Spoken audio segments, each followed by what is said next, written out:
Hello friends. நடிகர் விஜய்க்கு ஆதரவாக அஜித் வந்து ஹாலிவுட் ரிப்போர்ட்டருக்கு கொடுத்த அந்த இன்டர்வியூவை தான் இந்த வீடியோவில் நம்ம டீட்டெயிலாக பார்க்க போகிறோம். வீடியோக்குள்ளே போகிறதுக்கு முன்னாடி நீங்கள் சிபி ட்ரெண்டிங் புதியவராக இருந்தால் மறக்காம நம்ம சேனலை சப்ஸ்கிரைப் பண்ணி ஃபாலோ பண்ணுங்கள். வாங்க வீடியோக்குள்ளே போகலாம். நடிகர் விஜய் வந்து டிவிகே அப்படிங்கிற ஒரு கட்சி ஆரம்பித்து அதை செயல்படுத்திட்டு வராரு அப்படின்னு சொல்லிட்டு நமக்கு நல்லாவே தெரியும். அஜித் சார் வந்து கார் ரேசிங்க்கு போயிட்டாரு. இந்த மாதிரி 2 துருவங்கள் வந்து வெவ்வேறு திசையை சூஸ் பண்ணி அவங்க ட்ராவல் பண்ணிகிட்டு இருக்கிறாங்க. இந்த நேரத்தில் நமக்கு நல்லாவே தெரியும், விஜயை பார்க்க வந்த கூட்டத்தில் வந்து கிட்டத்தட்ட 40 பேர் வந்து மூச்சு திணறி இறந்துட்டாங்க அப்படின்னு சொல்லிட்டு நல்லாவே தெரியும்.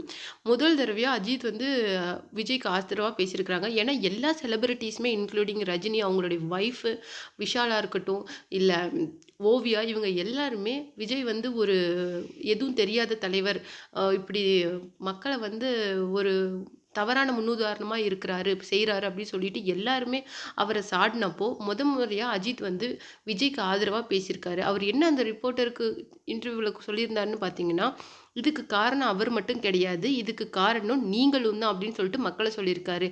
ஏன்னா மக்களை வந்து இந்த ஒரு தலைவரை நீங்கள் ஃபேனாக இருக்கிறீங்கன்னா அவங்களுக்கு கொடுக்குற மரியாதை, அன்பை எப்படி நீங்கள் வெளிப்படுத்தணும்னா மரியாதையாக வெளிப்படுத்துங்க அப்படின்னு சொல்லிட்டு சொல்லியிருக்காங்க. அது மட்டும் இல்லாமல் இந்த மாதிரி தவறுக்கு காரணம் மீடியாவும் அப்படின்னு சொல்லிட்டு சொல்லியிருக்காங்க. ஏன்னா இந்த தலைவருக்கு கூட்டம் அதிகமாக வந்தது, இந்த தலைவருக்கு கூட்டம் அதிகமாக வந்தது, குறைவாக வந்ததுன்னு அவங்க சொல்கிறது மற்றவங்களுக்கு வந்து அப்போ நாம் இதை அடுத்த தடவை நம்மளுடைய இதை வெயிட்டை காட்டணும் அப்படின்னு சொல்லிட்டு மக்கள் மனசில் ஒரு வெறியை ஏற்படுத்து. இளைஞர்கள் அப்போ நம்ம தலைவருக்கு இன்னும் அதிகமாக பண்ணணுங்கிற அந்த மோதல் வந்து அது கலவரத்தில் போய் முடியுது.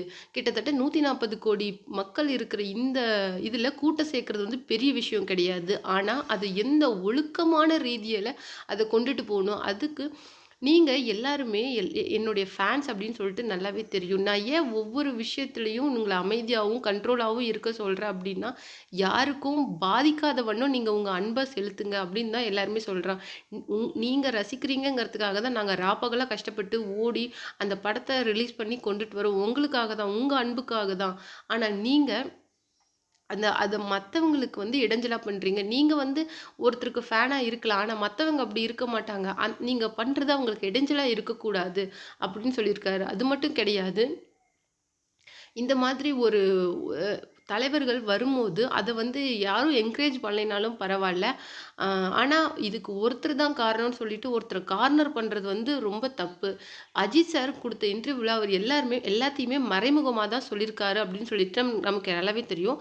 இந்த வீடியோவை பற்றி நீங்கள் என்ன நினைக்கிறீங்க? அவரோட கருத்துக்கு உங்களோட கமெண்ட்ஸை மறக்காமல் நம்ம கமெண்ட் பாக்ஸில் கொடுத்துருங்க.